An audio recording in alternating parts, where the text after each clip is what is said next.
Hello everyone, welcome to my channel. Hi evers. जितने question अभी तक हमने किए और अब एक इम्पॉर्टेंट टॉपिक स्टार्ट करने जा रहे हैं। चैप्टर नंबर थर्ड और चैप्टर नंबर फोर्थ में वो दोनों के दोनों टॉपिक तुम्हें मिलेंगे, तो बहुत ध्यान से देखना और बहुत ध्यान से सुनना। अपने दिमाग को खुला रखो, क्योंकि कहते हैं आप द माइंड और पैराशूट तभी काम करते हैं जब दोनों खुले हो। ठीक है जी, तो ध्यान से देखना क्वेश्चन को। आप ना chapter number third admission of a partner में, तो ओल्ड पार्टनर्स क्या करते हैं, नए पार्टनर को एडमिशन देने से पहले वो कहते हैं भाई जो हमारे पास एसेट्स और लायबिलिटीज हैं उनकी वैल्यू निकालते हैं आज की डेट में, कि आज की डेट में अगर मेरा फर्नीचर की जो वैल्यू है 50, अब उसकी वैल्यू 70 तो नहीं है कहीं। हमारी जो बिल्डिंग है मान लो 50 लाख की, क्या उसकी वैल्यू 70 लाख तो नहीं हो चुकी। अगर बेनिफिट हुआ है हमें एसेट्स और लायबिलिटी की वैल्यू निकालने से, तो वो बेनिफिट ओल्ड पार्टनर्स ही डिस्ट्रीब्यूट करेंगे आपस में। नए पार्टनर को उसका बेनिफिट नहीं देना। ठीक है जी। अब एसेट्स और लायबिलिटी की नई वैल्यू निकाली जाती है, और नई वैल्यू निकालने से प्रॉफिट भी हो सकता है और लॉस भी हो सकता है। उस प्रॉफिट और लॉस के लिए एक नया अकाउंट ओपन किया जाएगा। That account name is called revaluation account. Revaluation account proper बनाने से पहले मैं तुम्हें जर्नल एंट्रीज बताता हूँ, तुम्हें जर्नल एंट्रीज कैसे करनी है। अगर आपको एसेट्स और लायबिलिटी की वैल्यू निकालने से अगर लॉस होगा, तो रीवैल्यूएशन अकाउंट को आपने करना है डेबिट लॉस के टाइम पे। अगर एसेट्स और लायबिलिटी की वैल्यू निकालने से अगर प्रॉफिट होता है, तो रीवैल्यूएशन अकाउंट होगा credit. Reason is that question पूछा जाता है कई बार, what is the nature of revaluation account, तो आपका आंसर होगा नेचर क्या है उसका, नॉमिनल अकाउंट। नॉमिनल अकाउंट का रूल है all expenses and losses are debited and all income and gains are credited. ठीक है। होता क्या क्या प्रॉफिट होगा, कैसे लॉस होगा। फॉर एग्जाम्पल फर्नीचर, हमने जो अपनी बुक्स में शो कर रखा है एज ए डेप्रिसिएशन लगाते लगाते, हमने जो अपनी बुक्स में शो कर रखा है फर्नीचर, वो दिखा रखा है हमने 50,000। हमने मार्केट से वैल्यू कंफर्म करी कि एट प्रेजेंट फर्नीचर की वैल्यू क्या होगी। मार्केट से जो कंफर्मेशन आई वो आई वैल्यू 60,000। भाई ये तो 10,000 का हमारा बेनिफिट हो गया, है ना। उस केस में जब आप एंट्री बनाओगे 10,000 का प्रॉफिट हुआ है, एसेट की वैल्यू बढ़ी है, तो जब जब एसेट की वैल्यू बढ़ेगी, इंक्रीज होगी, तो रीवैल्यूएशन को करना क्रेडिट जर्नल एंट्री में। ठीक है बेटा। एक मशीनरी थी, फॉर एग्जाम्पल यही मशीनरी ले लो, ये यही मशीनरी ले लो, ये भी तो एक मशीनरी का ही काम कर रही है। इस मशीनरी की वैल्यू जो हमने अपनी बुक्स में दिखा रखी है, वो दिखा रखी है 70,000। हमने मार्केट से कंफर्म किया, वो कहते हैं भैया इसकी वैल्यू तो 50,000 है। तो भाई 50,000 से ऊपर बिक नहीं रही, ये इसकी मार्केट वैल्यू है, तो हमें लॉस हुआ है।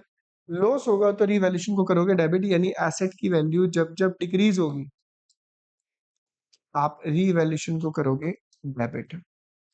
एसेट की वैल्यू इंक्रीज होगी तो रीवैल्यूएशन को क्रेडिट करना, एसेट की वैल्यू डिक्रीज होगी तो रीवैल्यूएशन को डेबिट करना। ठीक है बेटा। इसके बाद रूल क्या अप्लाई होगा, बात करें लायबिलिटी की। एक पर्सन था, क्रेडिटर था,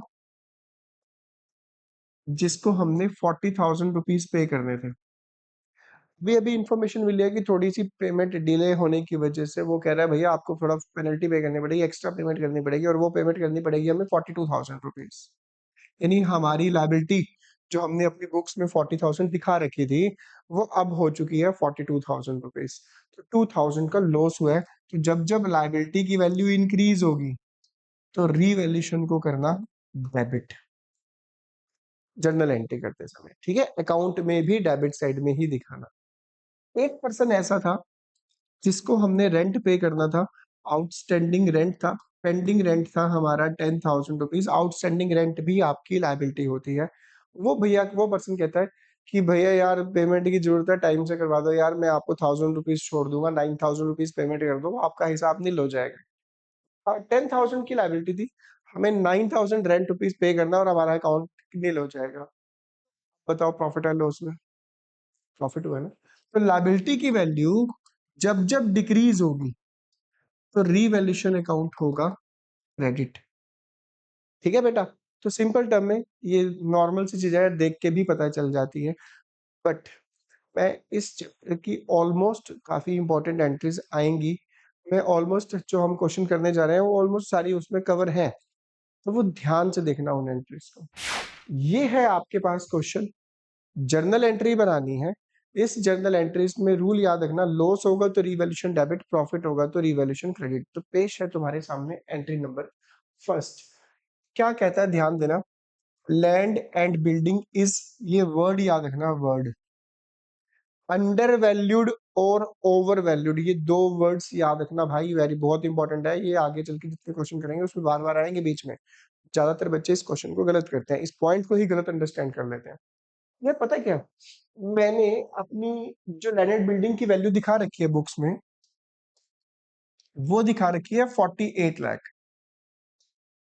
फॉर एग्जाम्पल एज्यूम कर लो मैंने 48 लाख दिखा रखी है, इस लाइन को इससे लिंक करो। क्या कहती है लाइन, कहता है लैंड एंड बिल्डिंग जो है ना, ये अंडर वैल्यूड है 2 लाख से, ये हमने 2 लाख रुपीज दिखा रखी है। तो तुम खुद बताओ यार, हमने 48 लाख दिखा रखी है और ये 2 लाख कम है हमारी वैल्यू, एक्चुअल वैल्यू इसकी 2 लाख से ज्यादा है, तो बताओ एक्चुअल वैल्यू क्या होनी चाहिए। हमने 48 लाख दिखा रखी है, ये 2 लाख कम दिखा रखी है हमने गलती से, एक्चुअल वैल्यू है इसकी 50 लाख रुपीज, कितनी। तो सोचो, आपने दिखा रखी है 48 लाख, एक्चुअल वैल्यू ये 50 लाख है। बताओ प्रॉफिट है लॉस में, अभी अभी तुझे में इंफॉर्मेशन मिली है, तो ये बेटा प्रॉफिट है। ठीक है, तो एंट्री होगी, प्रॉफिट होगा तो रिवैल्यूएशन क्रेडिट होगा, फिर डेबिट किसे करें सर, मतलब जिसकी वजह से प्रॉफिट हुआ उसको डेबिट करोगे ना। एंट्री होगी land and building account debit, वैसे भी +1 में बेसिक पढ़ा था हमने, एसेट की वैल्यू जब जब बढ़ेगी, इंक्रीज होती है तो डेबिट, प्रॉफिट हुआ है तो रिवैल्यूएशन अकाउंट होगा क्रेडिट। ठीक है जी, फर्स्ट एंट्री तुम्हारी, फर्स्ट उसकी ये करोगे। सेकंड, ओए होए होए होए, इतिहास भाई इतिहास, अगर ये तुम्हें समझ आ गया ना तो तुम काफी हद तक, यानी अगर एमसीक्यू में भी क्वेश्चन आ गया ना ये वाला 1 मार्क वाला, तो 1 मिनट से पहले कर सकते हो। ज्यादातर बच्चे इसको गलत करते हैं। क्या लिखा हुआ है, stock is over valued bye 20%। Stock 60,000 का है, ये 20% ज्यादा दिखा रखा है। बच्चे क्या करते हैं, बच्चे कहते हैं अच्छा ये 20% ज्यादा है, इसका मतलब इसकी वैल्यू 20% कम है एक्चुअल वैल्यू से। बच्चे क्या करते हैं, 60,000 का 20% निकालते हैं 12,000। अच्छा 12,000 ज्यादा दिखा रखी है, अच्छा इसका मतलब इसकी वैल्यू 48 है। बच्चे कहते हैं भाई ये तो 12, हमने 60 दिखा रखी है, वैल्यू है 48। बच्चे कहते हैं हमने 48 दिखा रखी है, तो इसका मतलब इसकी वैल्यू 48,000 है। ठीक है, और 12,000 रुपए ये लॉस हुआ है। बेटा अगर ये 20% कम करके इसकी एक्चुअल वैल्यू 48 निकली तुम्हारे हिसाब से ना, तुम कहते हो कि भाई वैल्यू 48 है, तो फिर वापस 48 का 20% में ऐड करूं, फिर तो वापस 60 बनना चाहिए, है ना। बट 48 का 20% होता है 9600, तो ये तो बन नहीं रहा, 61 नहीं रहा, तो ये गलत है तरीका भाई, ये गलती से भी गलती मत कर देना। तो मैं आपको एक तरीका बता रहा हूँ, शॉर्टकट तरीका बिल्कुल, जिससे तुम 1 सेकंड में आंसर निकाल सकते हो। आप क्या करो, इस स्टॉक की एक्चुअल वैल्यू निकालने के लिए ना, एक्चुअल वैल्यू चाहे अंडर वैल्यूड वाला केस हो चाहे ओवर वैल्यूड वाला केस हो, अगर परसेंटेज की फॉर्म में गिवन है, परसेंटेज की फॉर्म में अमाउंट गिवन है फिर तो कोई दिक्कत नहीं, डायरेक्ट लिख सकते हैं। अगर परसेंटेज की फॉर्म में गिवन है तो हमेशा 100 ऊपर रखना, हमेशा एक्चुअल वैल्यू निकालने के लिए उसकी। ठीक है जी, अब सोचो 100 रुपीज वाली चीज तुमने 20% ज्यादा दिखा रखी है। 100 रुपए का यानी इसकी वैल्यू 100 रुपीज है, तुमने 20 रुपीज ज्यादा दिखा रखी है, तुमने दिखा रखी है 120, यहाँ रखना 120। 120 के अकॉर्डिंग रिप्रेजेंट करता है, तुमने दिखा रखी है कितनी, 60। शॉर्टकट तरीका है भाई ये। एक्चुअल वैल्यू जो स्टॉक की है ना, एक्चुअल वैल्यू स्टॉक की वो है 50। ठीक है, तभी तो हमने 50,000 का 20% निकलेगा 10,000, हमने दिखा रखी है 60। तो याद रखना, सुनो मेरी बात ध्यान से, हमने बुक्स में दिखा रखी है 60, एक्चुअल वैल्यू अभी अभी तुम्हें इंफॉर्मेशन मिली है, एक्चुअल वैल्यू कितनी है 50। अब बताओ तुम खुद, स्टॉक आपकी एसेट है, तुमने 60 दिखा रखा है, वैल्यू 50 है, 10,000 क्या हुआ है, लॉस, एंट्री होगी, लॉस के टाइम पे रीवैल्यूएशन होगा डेबिट। रीवैल्यूएशन अकाउंट डेबिट, अपनी नोटबुक लो, जर्नल एंट्री कर लो बेशक साथ के साथ। Revaluation account debit to stock. Under valued और ओवर वैल्यूड दो केस ऐसे हैं। अंडर वैल्यूड का मतलब है वैल्यू एक्चुअल में ज्यादा है, ओवर वैल्यूड का मतलब है वैल्यू एक्चुअल में कम है। वो कितनी ज्यादा है कितनी कम है, आय में तो डायरेक्ट अमाउंट आ जाता है, परसेंटेज की फॉर्म में आपको निकालना पड़ेगा। 100 ऊपर रखोगे, ओवर वैल्यूड का मतलब 20 ज्यादा है तो नीचे 120 दिखा देना। अंडर वैल्यूड होता, अंडर वैल्यूड का मतलब हमने 20 रुपीज कम दिखा रखी है, तो यहाँ पे रखते 80। ठीक है बेटा, आई होप सो तुम्हारा ये क्लियर हो गया होगा। Next, provision to be made for compensation of ₹20,000 to an ex employee. Ex employee था जो छोड़ के जा चुका था, उसे कंपनसेशन देना पड़ रहा है, ₹20,000 देना पड़ेगा ना, देना पड़ेगा तो लॉस हुआ है, लॉस होगा तो रीवैल्यूएशन अकाउंट डेबिट एंट्री होगी, revaluation account debit to provision for compensation account 20,000 लिख लो साथ के साथ ही, समझा भी रहा हूँ और एंट्री बोल रहा हूँ तो लिखते जाना। डेटर्स, डेटर्स वो लोग होते हैं जिनसे मार्केट से हमने पैसा लेना है, वो है 1,50,000 के। अभी अभी ताजी ताजी इंफॉर्मेशन मिली है, अभी अभी तो पता चला है, they are estimated to be produce not more than ₹30,000, ये 30 की जगह यहाँ पे 1,30,000। ठीक है बेटा, 1,50,000 मार्केट से लेने हैं। थोड़ा सोच के देखना यार, थोड़ा ना मतलब माइंड है ना, रिलैक्स रखो, कूल, कूल डाउन। अगर आपको अकाउंट्स समझने में दिक्कत हो रही है और अकाउंट्स अंडरस्टैंड करने में प्रॉब्लम हो रही है, तो बेटा एक एनालाइज करो अपने आप को, सेल्फ एनालाइज करो, अपने मन से पूछो, अपने दिल से पूछो, क्या तुम्हारा रियलिटी था ना, क्या तुम्हारा एक्सेस यूज ऑफ फोन तो नहीं हो रहा। एक बार चेक करो, अपने दिमाग से पूछो, अपने माइंड से पूछो, क्या तुम फिजिकल एक्टिविटी कर रहे हो डेली बेसिस पे, क्या तुम अपनी अपने 24 आवर में से जिस हेल्थ ने, जिस बॉडी ने, जिस माइंड ने तुम्हारा साथ देना पूरी जिंदगी भर, तुम सिर्फ 30 मिनट्स निकाल पा रहे हो उसके लिए, 30 मिनट्स, ओनली 30 मिनट। क्या 30 मिनट्स से लेकर 1 आवर तक कोई तुम फिजिकल एक्टिविटी करते हो, क्या तुम रनिंग करते हो, क्या तुम घर पर स्क्वाट्स लगाते हो, क्या तुम पुशअप्स लगाते हो, क्या तुम जिम में जाते हो, क्या तुम बैडमिंटन खेलते हो, क्या तुम क्रिकेट खेलते हो, क्या तुम फुटबॉल खेलते हो, क्या तुम कुछ एक्टिविटी ऐसी कर रहे हो। जो कर रहे हैं उनका माइंड एज कंपेयर थोड़ा सा एक्टिव रहेगा, मैं तुम्हें बता रहा हूँ। अगर वो ये गेम्स खेल रहे हैं और उनका ये फोन का, सोशल मीडिया का, स्पेशली रील्स देखने का अगर यूज कम है ना, उनका उनका माइंड एक्टिव रहेगा, ये मेरा वादा रहा तुमसे।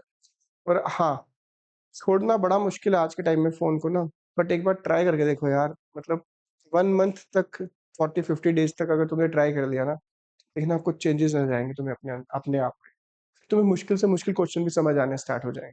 तो चलिए, 1,50,000 रुपीज मार्केट से लेने थे, 1,30,000 रुपीज से ज्यादा नहीं मिलेंगे, तो भैया बताओ, खुशी हो रही है, गम हो रहा है, क्या लग रहा है तुम्हें कि भैया 150 मिलने थे, चलो भाई 130 मिलेंगे, खत्म, बस बढ़िया, मजा आ गया आज तो।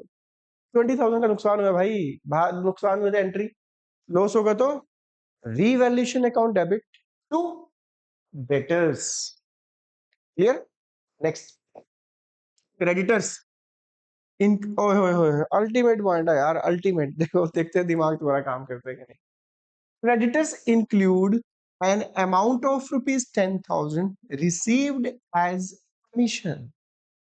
सोचो, प्रॉफिट है या लॉस, पोज करो, पोज, थोड़ा दिमाग लगाओ, अंडरस्टैंड करो कि क्या लगता है तुम्हें, कहीं मारो, चलो प्रॉफिट है या लॉस है। तो मैं तुम्हें समझाता हूँ क्या है ये। यार पता क्या हुआ, देखो, एक पर्सन था जिसका हमने कुछ माल बिकवाया, प्रॉपर्टी मतलब कुछ गुड्स वगैरह सेल करवाई हमने, उसने दिया हमें कमीशन, नाम था उस पर्सन का मिस्टर राकेश। उसने हमें 10,000 रुपीज एज कमीशन दिया, यानी हमने रिसीव्ड कमीशन फ्रॉम राकेश, तो मैंने कमीशन राकेश से लिया। मेरे माइंड में ये आ रहा है 2-3 दिन के बाद कि यार मैंने तो राकेश से पैसे लिए थे, मैं उसको मान के चल रहा हूँ कि यार राकेश मुझे पैसे देगा था 10,000 रुपीज, मुझे उसको पैसे वापस करने हैं। मेरे माइंड में ये आ गया, मैंने उसे क्रेडिटर्स लिख लिया कि मैंने उसकी पेमेंट कर दी है। अंडरस्टैंड कर रहे हो। कि राकेश से मुझे कमीशन मिला, मेरी मेहनत, मेरी कमाई, मैंने कुछ प्रोडक्ट बिकवाया, मुझे कमीशन मिला, मेरी मेहनत का, मुझे इनकम थी मेरी वो। मेरे माइंड में था कि राकेश मुझे पैसे देके गया, मुझे उसे पैसे वापस करने। मैंने राकेश को बोला, यार राकेश, यार तेरे पैसे देने थे मैंने। राकेश कह रहा, भैया किस चीज के पैसे देने हैं? हम कह रहे, यार वो आपने पैसे दिए थे हमें। और कहेगा, भैया वो तो कमीशन दिया था मैंने आपको, की मेहनत थी। ओ, हमें बड़ी खुशी मिली।